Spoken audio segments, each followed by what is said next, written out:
Thanks, Senator Burr. To all the witnesses, we have ongoing as a priority in this committee a project which we call innovation to try to identify how to move treatments, cures, devices from early stage development into the medicine cabinets, and to do that more rapidly and still do it safely.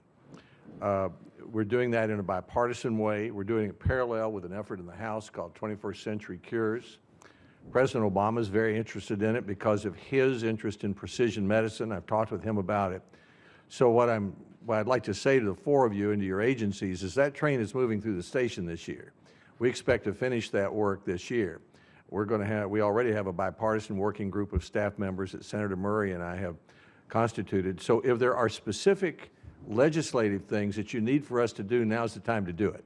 We need specific recommendations. For example, Dr. Borio, if you need new tools to develop medical countermeasures that we've overlooked, I wouldn't wait a year or two. I would suggest to us in the next few weeks what they are.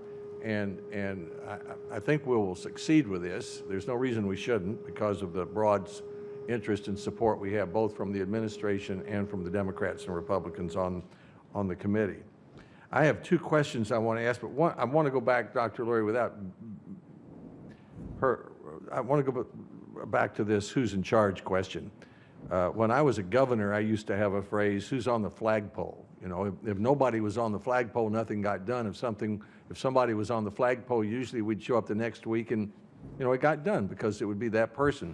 Think of Hyman Rickover, who would tell the captains of the nuclear subs, they'd have a 7-minute interview with him, and he'd tell them two things. One is you're in charge of the ship, you're in charge of the reactor. Anything happens to the reactor, your career is over. We never had a death. We never had a death as a result of a Navy reactor problem in the last 60 years in this country because of accountability. Now, we didn't have that with Ebola. Maybe it was our fault for not seeing it, but I expected someone to step up and say, and maybe this is the President's fault, somebody should have said, Dr. Lurie is in charge here. She's on the flagpole. If it had been a military operation, you would have had a daily briefing. I mean, we had a near panic in the United States over Ebola.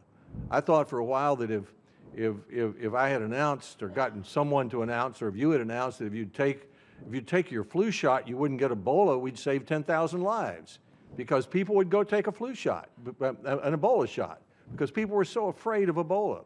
In Tennessee, public health departments were turned upside down because all they were doing was Ebola.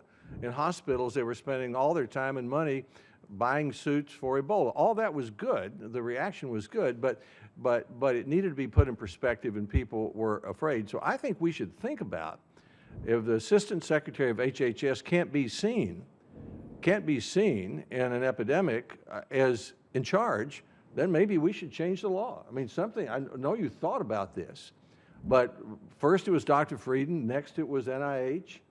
Then the President appointed a czar who became the phantom of the White House and disappeared and was never seen again. Now, maybe he did a good job, but none of us would know it.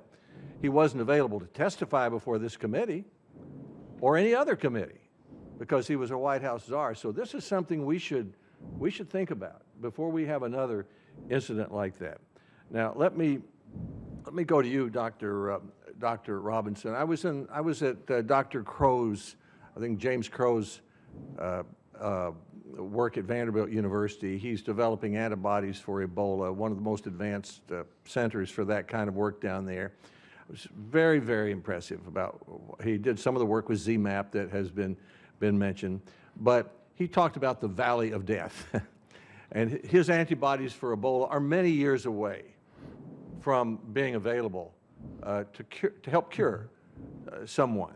What else can we do about the so-called valley of death, which is generally described as somewhere between phase 1 and phase 2? How can we compress that, both for identified threats and emerging threats, like Dr. Crow was working on something called chikungunya.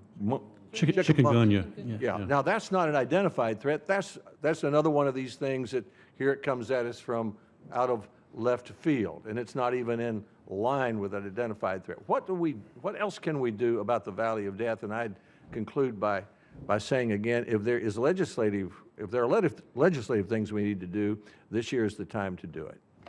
So thank you for the question. There are two things I would say. First is that BARDA has been able to make mature programs for CBRN and pandemic influenza. The third part of what Papa put us in charge of doing was making medical countermeasures for emergent infectious diseases. We haven't, until the Ebola epidemic, actually been able to really get into that space.